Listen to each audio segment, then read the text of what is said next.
Tom, I know you're not biased like I am, but I was yelling at the TV yesterday. I don't know how they didn't call that a targeting. They picked up the flag. Texas survives in double OT. What'd you make of that no call yesterday, man? Good morning, everybody. There's a group of us on a text thread that during the period where they're looking at it, we're like, oh, yeah, that's targeting. And so I thought, you know what I think? If you look at the span of targeting in the earlier days, Arkansas had one against LSU. I think it was Jalen Catalon in about 2020 that was very similar to that play. That one shouldn't have been called. But I think they've decided that plays that are kind of more in the natural progression don't need to be called. And I think that I don't think that the safety Taffy or whatever led. I don't think he launched. I don't think he really led, and so I was okay with that. But the flip of that was on the interception, the key interception Arizona State had. There was also a look for targeting, and I thought that one could have been as well. So, when it's all balanced out, I think I'm glad that they didn't call either one of them. Well, but the fact is the receiver's a defenseless player by definition there. And there was forcible contact to the head and neck area. So here's my issue with it, Tom. Call it or don't call it, it's fine. Let's just get consistent from game to from league to league at least. I think we're consistent inside games. I think we're consistent inside leagues, perhaps. I think in the SEC, a lot of things pretty well match up. That call, I think, is a targeting foul in nearly every SEC game we've watched all year. That's my issue with it, is the lack of consistency from officiating crew based on the league they're from. That didn't line up to me with what we've seen all season long. I fully understand what you're saying. And if they had called the earlier one, then I would have been okay with them calling that one. But when the one on Arizona State, also a defenseless player, it was the second defensive back who landed, when three guys at the point and it's picked off, and then the other Arizona State DB hits the Texas receiver who was in the air and, defenseless. If they had called that one, then I'd have been perfectly okay with them calling the Texas one. So the fact that neither was called, you make a great point here. You make a really great point. Well, thank you. And I also don't know if some like, when rules or when modification notifications are sent throughout all of college football, it feels to me like some of the ones we used to see, like the Catalan one I referenced, and there was another one that year too that I didn't like. When it feels to me like those that are just kind of in the course of a play have gone away a little bit, and maybe I'm reading too much into it, but I'm okay both ways, calling both or not calling both. But and I didn't consider the other play and factoring that in. But you're 1,000% right. If you're going to let a similar play go as a no targeting call earlier, and you've got the same or similar play, even with a minute 15 to go in the game, you've got to have the same result. So if you didn't like the first one, it's okay not to like the second one because I won't say cancel out, but I think what's more important than consistency league to league is consistency within the same game. So I'm 1,000% on board. You make a point. You may have swayed my opinion a little bit because whatever you call in the first quarter, give me the same outcome on the same type of play in the fourth quarter. Exactly, and I think both of those were fourth quarter. And was it a Big Ten crew? I just feel like those guys are so under the gun, and they know how critical that call would have been. And they're like, well, we just had that other one. Let's just let this one go too. And so I'm glad he stayed in the game. Yeah, you got to match plays. We're talking with Tom Murphy, Whole Hog Sports, Arkansas, Democrat-Gazette, sway of opinions here this morning. Tom, it was kind of interesting to see that Scattaboo was named the MVP of that game, and then you look at the game following that. Jeremiah Smith in Ohio State, and I say him, the freshman wide receiver, him and Ryan Williams are both fantastic. Is there anyone that can stop the Buckeyes these next two games? Man, I think that their level of talent.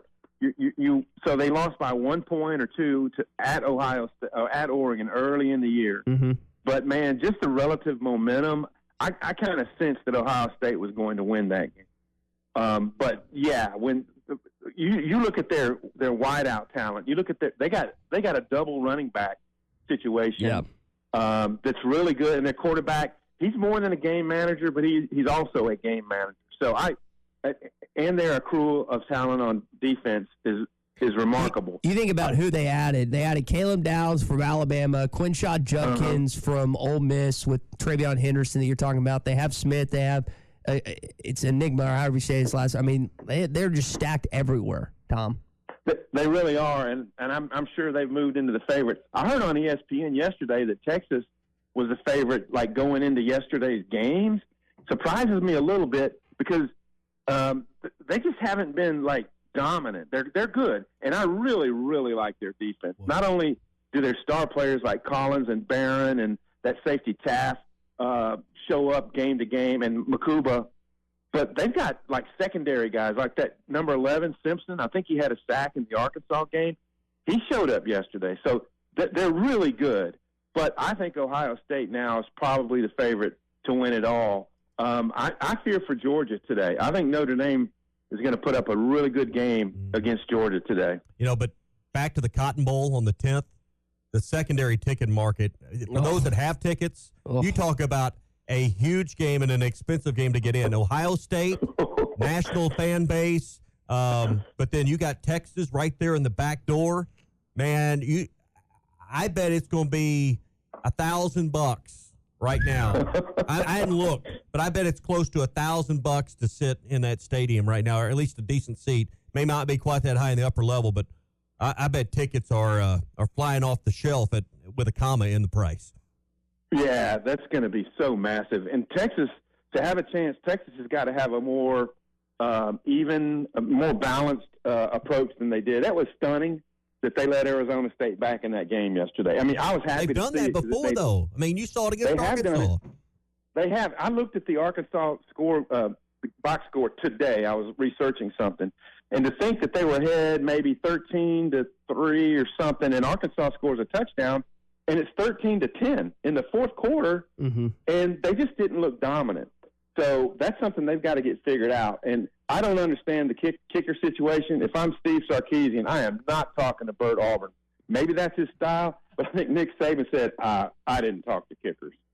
So that's going to be a fantastic game. And you look at the blue bloods in college football. Somebody on the broadcast, I think Louis Riddick pointed this out before the Penn State Boise State game, that the blue bloods of college football were alive. I know Alabama's not in it, but Texas, Ohio State, Notre Dame, all these programs are still alive, and that's going to be a huge semifinal.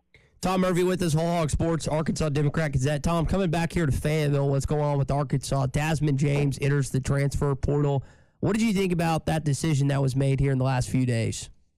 Yeah, that hurts, and it could be reflective of, hey, look, I got a chance, and look what I did. Why didn't I have more of a chance? And I don't know what, the solution was. That you got Andrew Armstrong and Satania and Tesla and Broden, veteran guys who were playing ahead of him. Davian Dozier, he's been gone a while, but we saw him in spring. He made some great catches. So maybe these guys will show up and become big time players. But as I said on your show Tuesday. Arkansas would have needed to find a way to get that speed into their situation next year. Now Cam Shanks, he's returned multiple punts and kickoffs for touchdowns for UAB. I think he's going to be a nice little slot guy and return guy that kind of can replace what Satania did last year or this year. Tom, we haven't asked you about what's going down in New Orleans for the last 24 to 48 hours. Should they play this game? With what occurred with the terrorist attack, should they play this game at 3 o'clock today, in your opinion? Yeah, well, here's the thing that I've always thought when it comes to acts like this. If you let it disrupt what you do, then basically they win, the ideology or whatever you want to say. So my answer to that is, yeah, it's a really sad deal. Hate that it happened. I've got family in New Orleans, and so. But no, I think you play the game, and I mean, that's just what we do, man. We bounce back. I get, one thing we were discussing earlier, this event happened, this attack happened around 3 a.m. I guess very fortunate that it didn't occur closer to midnight when I would assume the streets were even more packed in the French Quarter than at 3 a.m. So while the loss of life is terrible that's occurred, it could have been a lot worse. Yeah, it sure could have, man. I don't know what the crowds looked like at midnight, but I'm sure they were, a lot thicker than they were at 3 a.m. My butt would have been out of there. Yeah, and I'm sure security was probably heavier at 3 hours prior as well, but just a terrible event. Tom, enjoy the game this afternoon. Quick thought, Arkansas-Tennessee Saturday. Yeah, what a tough way to start conference play. Arkansas, I don't know if you can find an easy conference game this year, but yeah, Tennessee, man, they reloaded. Adu will go back and play his former team. Hopefully he's in good, he's improved from his illness that he had. Yep. And maybe John L. Davis can play because, boy, they have not had one game, as we talked about Tuesday, with full roster. So they need to get to that point. BetOnline is the world's most trusted betting platform and your number one source for online betting. From the earliest odds to in-game live betting, BetOnline provides you with all the action and the ability to watch the games as they happen. With the largest selection of odds on everything from football, NBA, and college basketball, NHL to UFC and MMA. Head to BetOnline today to get in on the action with America's most trusted site for online wagering. BetOnline, the game starts here.